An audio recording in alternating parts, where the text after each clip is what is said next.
Hoje a gente vai mergulhar numa das visões mais impressionantes e, olha, até um pouco assustadoras da Bíblia. É uma viagem passo a passo pela corrupção que estava escondida bem no coração do lugar mais sagrado de todos, o Templo de Jerusalém. Tudo isso pelos olhos do profeta Ezequiel. Pois é, essa é a pergunta central de tudo.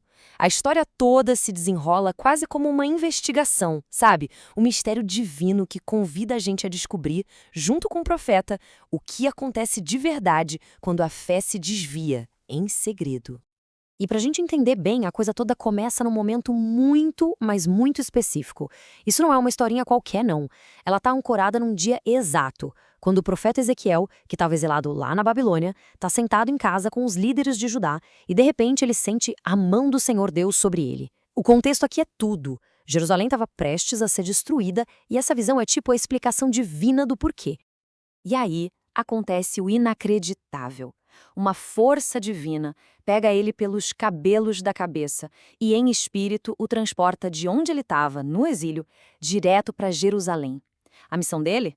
Ver com os próprios olhos a podridão que estava consumindo o templo por dentro. Então, a nossa jornada investigativa começa bem aqui, na entrada do pátio de dentro do templo, um lugar que deveria ser só de adoração pura. É nesse exato ponto que a primeira camada de corrupção aparece, algo que talvez todo mundo visse, mas que a rotina fez parecer normal.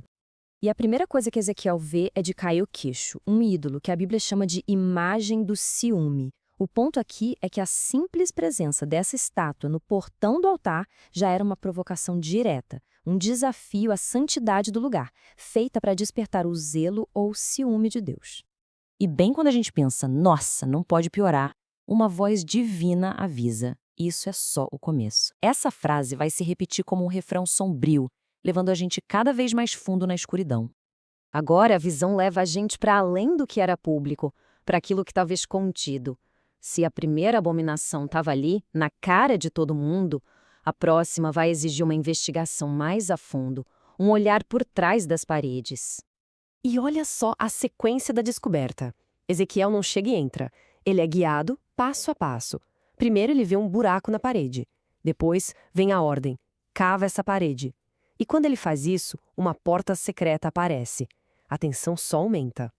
O que ele encontra lá dentro é inacreditável. 70 líderes de Israel, a elite respeitada da nação, numa sala secreta.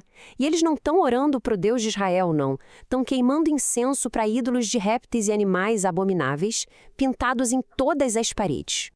E aqui está a justificativa deles. Na cabeça deles, ninguém estava vendo. Deus tinha ido embora, ou simplesmente não se importava. Essa frase revela a raiz do problema. A crença de que dava para viver uma vida dupla, com uma imagem pública de religioso e, em segredo, praticar idolatria. E lá vem o aviso de novo. Dá até um arrepio, né? Porque nem a traição secreta dos líderes da nação era o fundo do poço. A visão ainda tinha mais para mostrar, e cada revelação era pior que a anterior. Agora a visão amplia o foco e mostra que o problema não estava limitado àquele grupo de homens, sabe? A corrupção já tinha se infiltrado em várias partes da sociedade, envolvendo também as mulheres. A cena seguinte que ele vê é de mulheres na porta do templo participando de um ritual pagão. Elas estão ali chorando por Tamuz, uma divindade da Mesopotâmia. Ou seja, um ato de adoração a um deus estrangeiro acontecendo bem na entrada da casa do Senhor. E sim, pela terceira vez, aquele aviso sombrio. A descida continua. A cada passo, a profanação fica mais descarada, chegando cada vez mais perto do coração do santuário. E agora, a gente chega no clímax. A visão leva Ezequiel para o pátio de dentro, o lugar mais sagrado do templo, onde só os sacerdotes podiam entrar. O que poderia ser pior do que tudo que a gente já viu? E aqui está o ato final de rebeldia. Uns 25 homens, muito provavelmente os próprios sacerdotes, bem no lugar mais sagrado. Mas eles estão de costas para o templo de Deus, o maior símbolo da sua presença, virados para o outro lado, adorando o sol nascente. É a rejeição mais completa possível. A voz divina, então, faz uma pergunta que ecoa, é uma pausa, forçando Ezequiel e a gente junto a processar o tamanho da corrupção que ele acabou de testemunhar. o tour pelas abominações chegou ao fim. Então, vamos recapitular o que a gente viu? Foi uma jornada em 4 etapas, começando com o ídolo público no portão, passando para a adoração secreta dos líderes, depois os rituais pagãos das mulheres, até a blasfêmia final dos homens no lugar mais sagrado. Cada passo mais fundo, cada ato mais grave. Depois de mostrar toda essa situação, a visão caminha para sua conclusão inevitável, o julgamento. Porque ações têm consequências, e a resposta divina vem de forma bem clara e direta. E a conexão de causa e efeito aqui é preto no branco. Já que eles encheram a terra de violência e profanaram o santuário, a consequência é um juízo sem piedade. A balança da justiça finalmente pesou para o outro lado. E o ponto final do veredito é pesado. A conexão foi tão destruída que a declaração final é: mesmo que gritem aos meus ouvidos com grande voz, eu não os ouvirei.